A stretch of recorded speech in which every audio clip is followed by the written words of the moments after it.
Okay, so you're here for the deep dive because you really want to understand, Yeah. what's up in men's NCAA basketball right now. That's right. And that's what we're going to do today. Exactly. We've got a really, really cool perspective using, what fans like you have been searching for online. Yeah. It gives us like a real-time look into what's going on in the sport. Exactly. And we've got a pretty broad set of information to dig through here. Yeah. And, it's clear right away what's got everyone's attention. Yeah. We're seeing tons of interest in a potential Florida-Houston matchup. Oh, wow. A lot of questions about who won March Madness recently, Okay. 2025, and even going back to 2024. Okay. And, of course, everyone wants to know about the NCAA championship game. Like, Sure. when it is, where it is, how to watch it, all of that. Oh, of course. Yeah, and beyond the big picture stuff, it looks like fans are really digging into the details on specific teams. Yeah. Florida Gators and Houston Cougars, those are coming up a lot. Mm-hmm. And it's not just the teams themselves either, right? Yeah. Oh, no. Player names are popping up all over the place. Absolutely. Will Richard Walter Clayton Jr., Emmanuel Sharp, L.J. Cryer, Alex Condon. Right. Jawan Roberts, Joseph Tugler. Yeah, even Al Horford and Chinyelu. That's right. Okay, so what are we doing with all this? Well, we're going to unpack it. Yeah. Our goal today is to figure out what these searches really tell us, Right. about the big storylines in men's college basketball, Yeah. especially around March Madness and how Florida and Houston might factor into all of that. Okay, great. So where should we start? Well, one thing that really jumps out at me Okay. is just the sheer amount of interest in a potential Florida versus Houston matchup. Like, people are searching for these two teams together in every way you can imagine. Oh, why? It's not just waiting for the schedule to come out. They're already thinking about this game Wow. and probably speculating on how it might play out. Interesting.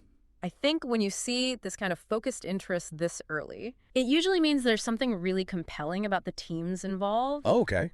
Some kind of narrative that's already taking shape. It's like everyone's filling out their brackets in their heads already. Exactly. Oh, wow. And it's not just about who might play either. Right. We're seeing tons of searches for things like who won March Madness 2025? Why? Who won March Madness? Who won the NCAA basketball championship in 2025? And a lot of people looking back at 2024, too. So looking back and looking forward. Exactly. And I think that shows us Okay. that understanding, the recent history of the tournament, it's really important for fans. Right. It's about context. It's about knowing who the teams to beat are. Yeah. And I think it's interesting to think about why so many people are searching for past winners. It really speaks to the lasting appeal of March Madness. Okay. It's not just a one-time thing. Yeah. There's a connection between past champions and the teams competing now and knowing who won before. Right. It adds weight to the current storylines, Right. It Yeah. helps fans understand the significance of what's happening. So it's like building on a legacy. Exactly. It gives you a benchmark for evaluating teams Okay. and thinking about their legacies. And then, of course, there's the practical side of things. Yeah. Which is huge from what we see in the search data. Mhm. I mean, the number of searches related to the NCAA championship game itself. Right. Like, NCAA championship game, when is it? Where is it? Where is it? How to watch it? What channel is it on? Yep. It's a clear sign that fans want to know exactly how to tune in. Absolutely. They don't want to miss, the biggest event in college basketball. I think the really interesting thing about these how to watch searches Okay. is how detailed they are. Okay. People are looking for specific channels, streaming options.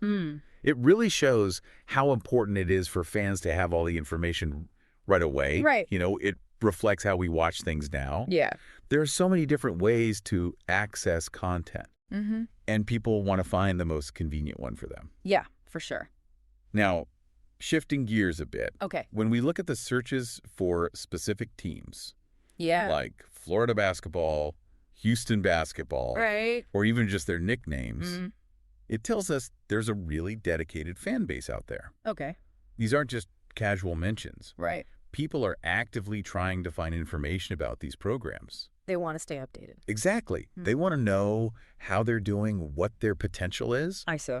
and then within those team-specific searches, Okay. there are some that hint at a deeper level of interest. Mm. So for Florida, for example, Okay. there are searches for their roster, Mm-hmm. their head coach, Todd Golden, Okay. even a question about a potential women's basketball matchup with Houston. Oh, wow. It all points to fans who are really engaged. Yeah, they're not just skimming the surface. Exactly. They want to know about the people involved, the broader context of the program. And we're seeing a similar pattern with Houston, right? Absolutely. Yeah. Searches for their roster, their coach, Kelvin Sampson. Right, the women's team matchup. Yeah, it seems like fans really want to get the whole picture. For both programs. Yeah, and what's even more interesting is the appearance of specific player names in these searches. Yeah. So for Florida, we're seeing Will Richard and Walter Clayton Jr. being looked up, along with Alex Condon. And on the Houston side, Emmanuel Sharp, Right. LJ Cryer, with some people specifically looking for his stats. Oh, wow. Juwan Roberts, Joseph Tugler, all generating interest. So they're really following the individual players. It's a big part of the college basketball experience. Yeah, I agree. And this is where things get really interesting. Okay. We're also seeing searches about the history of these programs. Oh, well. Things like, has Houston won a national championship in basketball? And similar questions about Florida's championship history. Interesting. It shows that fans are thinking about the historical context. Yeah. And the pedigree of these teams. So not just the current season. Exactly. And this awareness of history is really important. Okay. It helps us understand the significance of what's happening now. You know, when fans ask about past championships, they're not just looking for trivia. Right. They're trying to understand the legacy and the tradition. Okay. And how that might influence the team's performance today. I like that. And of course, we can't forget about the crystal ball gazing. Oh, right. People are definitely trying to predict the future here. Yeah. We're seeing searches like Florida versus Houston prediction, Houston versus Florida prediction, Okay. along with searches for odds and betting lines. So they want to know who might have the edge. Absolutely. It's all about anticipation. Yeah. And I think it really highlights, Okay. you know, the competitive and sometimes speculative nature of being a sports fan. Right. People love trying to guess what's going to happen. Yeah. And comparing their own thoughts. Yeah. With what the experts and the odds makers are saying. It adds another level to the whole experience. Exactly. It keeps things interesting. Okay, so taking a step back. Okay. What does all of this tell us about the fans themselves? I think it paints a picture of a really informed and engaged fan base. People aren't just passively watching basketball. Right. They're actively searching for information on all sorts of things. Yeah, potential matchups. Past results, how to watch, team details, player stats, Right. historical context. It's a lot. It is. Yeah. And that potential Florida versus Houston game, Yeah. that's clearly a major point of interest. Yeah. And the overall fascination with March Madness, looking back and looking ahead, that's undeniable. Yeah. So we've got a fan base that's both really broad with all the general searches about the tournament, but also incredibly specific with those detailed questions about individual players. That's the really interesting part. Yeah, it's like a really sophisticated level of engagement. Absolutely. Where both casual fans and diehards are digging deep into the stuff they care about. Exactly. Okay, so let's recap. Okay. What are the key takeaways here? Well, first, there's a ton of excitement around that possible Florida-Houston game, which suggests there's something special about those teams. Right. Or the potential matchup itself. Right. People really want to know who won the recent March Madness tournaments, which shows just how important it is to follow that championship narrative. Right. Having easy access to viewing information. Yeah. Especially for the NCAA championship game. Right. That's a major concern for fans. Okay, so those are like the big three. Exactly. But then it gets really interesting. Yeah. When you see how those connect to the more specific stuff.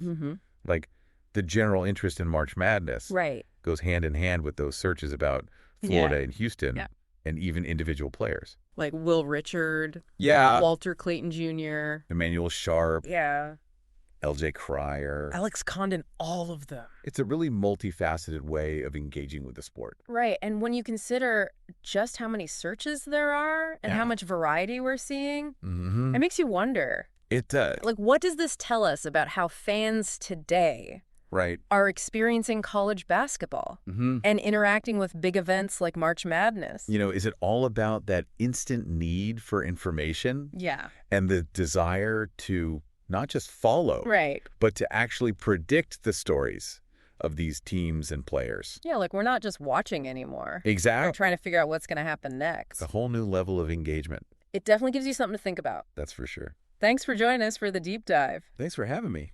Today is your lucky day. Today is the day that our $3 website works for you, paying you directly to your PayPal daily. Imagine $3 ongoing continuous payments to your PayPal account. Imagine falling asleep and waking up to $300 in your PayPal account. How would this make you feel? How could this help you? What bills could you pay? What kind of fun could you have? What does that retirement look like now? All for a one-time payment of $3. This website is DFY done for you, fully built and completely hosted, and never stops collecting payments for you. You have spent $3 on coffee on a regular, but that coffee won't help you create multiple streams of income. Click the link below.